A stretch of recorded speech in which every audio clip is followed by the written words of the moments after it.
Hello and good afternoon. Hi, this is Paul Cowsill with the Cowsills. Listen to that voice. Oh, my God. You even speak in tune, sir. Is this Arrow? Yes, it sure is. Man, it's so good to talk to you again. You too. This comes at such a great time, this new collection of music, a Christmas offering, because I think that as a human race, we need something where we can kind of escape, and you have provided this. Well, we're happy to serve it all. Well, and there's just some special moments. I mean, even like the song Christmastime, a song for Marissa. I mean, this one right here, this is emotional. I keep playing this song over and over. Oh, it is an emotional song for all of us. Bob had that melody. He had the music for years, and he thought it was going to be like an instrumental. And I was saying to him, we don't really do instrumentals, Bob. And he goes, oh, yeah, okay. And then his daughter, Marissa, was born premature. And so she was in the ICU, and we were all up in the ICU, and it was Christmas. It was the Christmas time, and Bob came to me and he goes, hey, I'm going to make this a Christmas carol. Wow. I go, do it, dude. And so that's how that came about. So it's pretty an emotional song for all of us. Don't you love the way that music does play inside our imaginations for several months or even years, the way that it just comes to life? Yeah, it's the beauty of recording, right? It's wow. Yeah, I mean, to go in there and to have it, I mean, a lot of listeners don't understand the makeup of a song and how when you go into that studio, you've got to physically build that song. From scratch. Yeah. You betcha. And especially with the vocals, and boy, that was just an onslaught of vocals.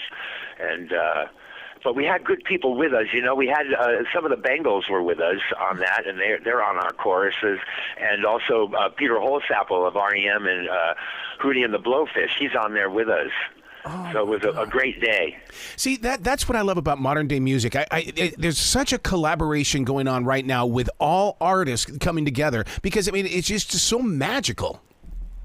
It is. It's interesting, too, Arrow, because back in the day, and I don't know why this happened, but in the 60s, everybody was put into although we were all coming off the same radio, yep.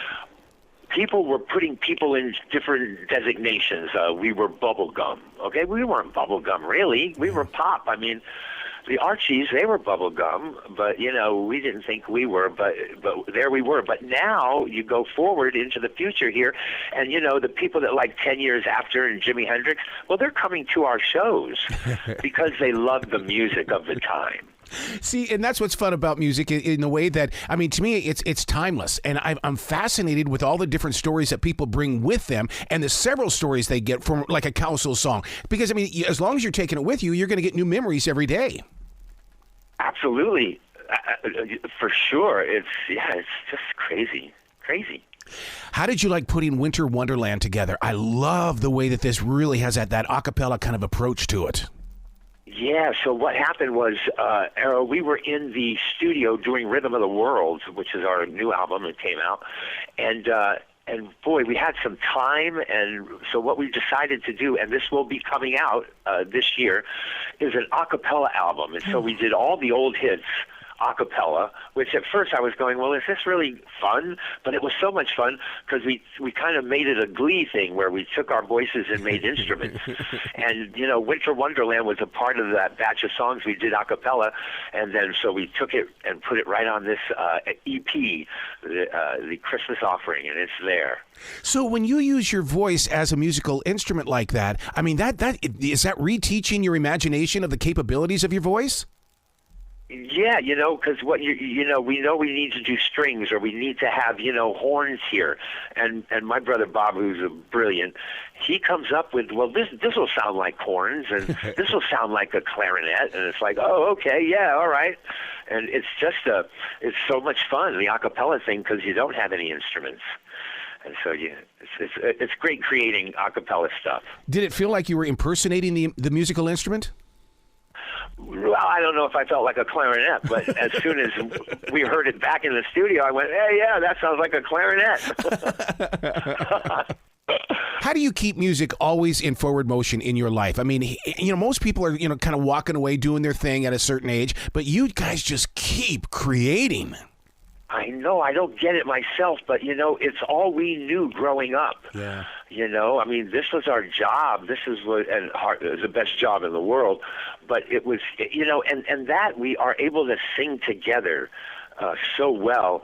It just made you want to keep doing it. And they're my brothers and my sister. We love each other so much that any chance we could get to move music forward, we're going to do it.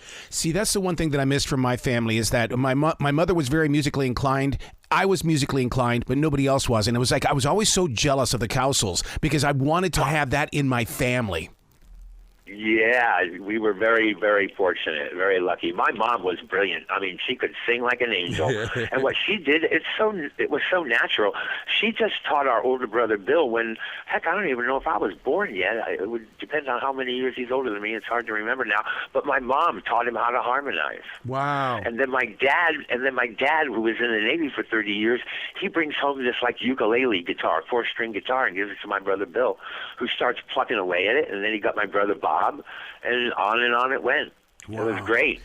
Let's speak about those musical instruments because, I mean, one of the things that happened to me recently was the loss of my mother, and everybody was going, well, what are we going to do with Mom's piano? What are we going to do with it? I said, you're going to leave it in her home. It has to stay in her home and allow it to be a part of that because that to me is where the piano lives and breathes. Do you have to face that as well? Well, I mean, what we face is that we keep writing these songs. Yes.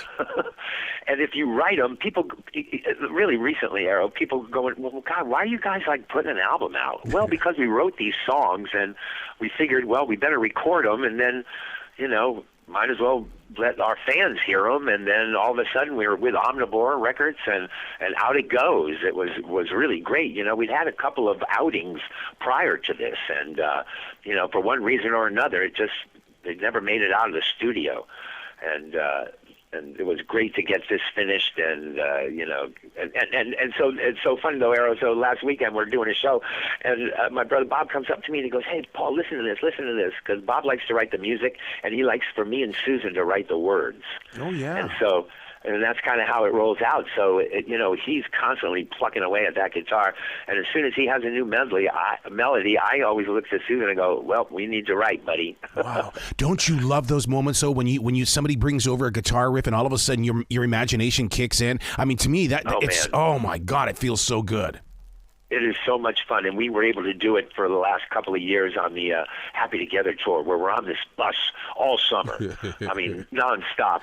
And when people would go to bed, me, Bob, and Susan would stay up in the front lounge, and we just started writing songs. I don't even know. We kept looking at each other and going, what is getting into us here? Why are we doing this? It's like, what are we...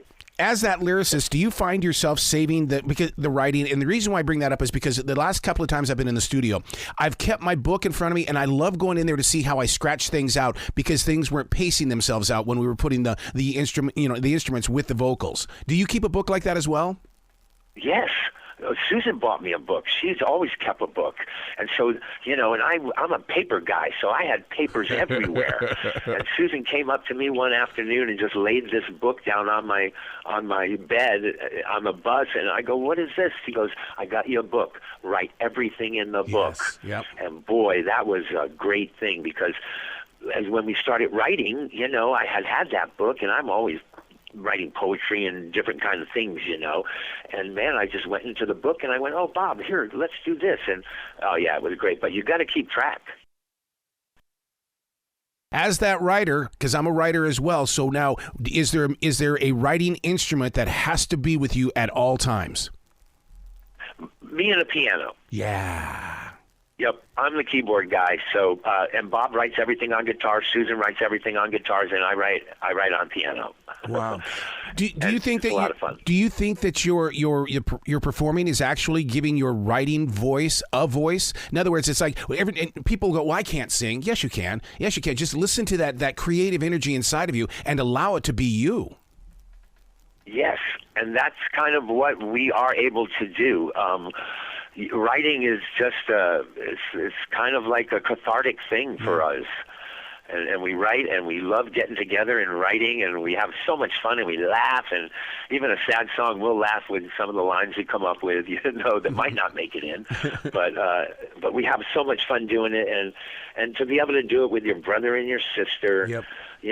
Way late in the game like we are, it's just, it's an incredibly beautiful thing. Yeah, but don't you still feel very young inside? Because I don't hear any age in these songs at all.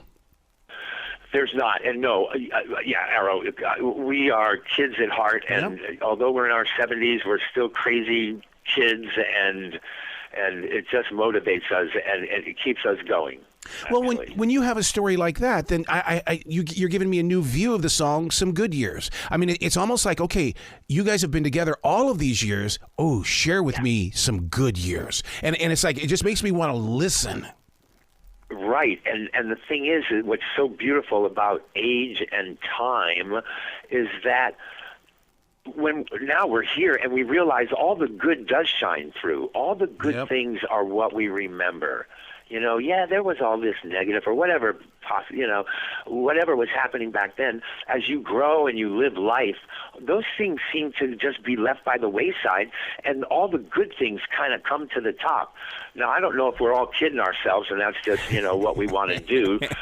But it's a beautiful thing. Are you guys ever going to make your way to the Carolinas? You know what? We come through the Carolinas, and we've stopped in Durham and Raleigh, and we've played there on this Happy Together tour, which is 6 acts, from the 60s, go out and play all their biggest hits. So people are sitting down to getting about 34 million sellers coming at them, and they all know the words.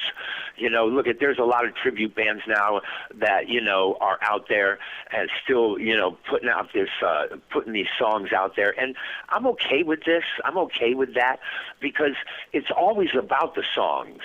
It's not really about the group or the band, because you'll remember and love the song a lot longer than you'll remember or love the band that might have done it. You might even forget who the heck did it, but you're still singing it. Wow, you just gave me an idea of that. So if you were to sit down and describe the Cowsills, would you say that the Cowsills are much bigger than us? In other words, it's like you're with your brothers and sister, and it's like, but the Cowsills live on well beyond where you will be.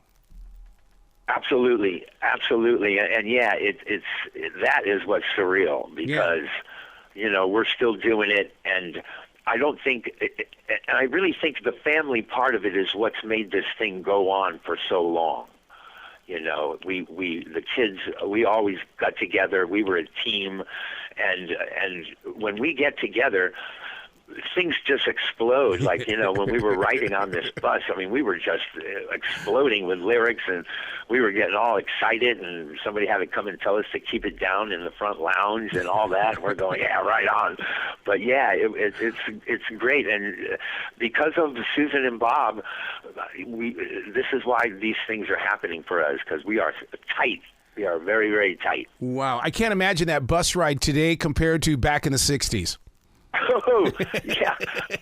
We had our option back in the 60s to go on that Dave Clark Cavalcade of Stars tour. Wow. And we were asked to do it, and we went to Dick's office, and he was there, and the secretary, he called the secretary, bring in the contract. Oh, the secretary didn't have the contracts, and it was going to take, till that afternoon. And so we left his office, and we had lunch, and we talked about, well, are we going to get locked into this and not be able to write and do new music? And so we didn't do it. Wow. We said no to that, and because we had more to do. What we realize now is that we could have done that and the more to do. It wasn't one or the other, but in our brains it was, And so, but fortunately, because we didn't do that, we did get the Happy Together tour, and it's just like the Cavalcade of Stars, And so we were fortunate to be able to get that at the end here, because we're going to keep going out on this thing. They told me, if we can't book 20 shows, we're done. But they're booking 60. It's huge. So where can listeners go to find out more about this tour, to find out more about your brand new music and the album and everything? Well, for the EP, I would want to send everybody to Omnivore Records, because if you just go there and put in Cowsills, a Christmas offering, it'll be right there, and you can get it right there. Otherwise, they're going to have to call their grandkids or their kids to find out how to digitally download something. When I heard, Errol, this was a digital download, I went, well, how do I digital download? Where am I going to hear this thing? And it's just crazy. So, but it is a digital download, and just ask your grandkids. You're so right about that, because I mean, nowadays with Spotify, iHeartRadio, and everything, the young adults are there. They'll call you their band. The Cowsills are my band. Why? Because it's on my Spotify list. I mean, I just love the way that everybody has turned this into a gigantic music store. It is, and the funny thing is that that's how we're getting younger people, because they're on Spotify and they see this thing and they go, oh, I wonder what that is. And now they're showing up to our meet and greets after a show, and they're young. Arrow, these kids are young, and then I think to myself, because we always go, wow, why are you guys into this music? But I think it's a lot because kids did it. Yep. We were kids, you know. I'll talk to friends of mine who have little kids, 2 and 3 and 4, who love the Cowsill music, and I think it's because we were kids doing it, and I think kids hear the kids. Oh, heck yes, especially in those old-time recording studios. That, to me, is the reason why that music is still alive, because it captured a moment. Right, a moment has been captured. Mm-hmm. So, yeah, and that's the beautiful thing of music. It captures a moment in time. Yeah. That's why it's only about the song. It's not about the groups, because that moment in time is in everybody's head. They're remembering the 7th grade, you know, when taking the bus. You know, music does that, and that's the genius of music. Wow. Paul, you got to come back to this show anytime in the future. The door is always going to be open for you. Thank you, Arrow. Thanks for having me on today, and I just want to wish all your listeners and everybody out there a Merry Christmas and a Happy New Year. There's that positive voice. I love it, man. You be brilliant, all right? Yes, you bet.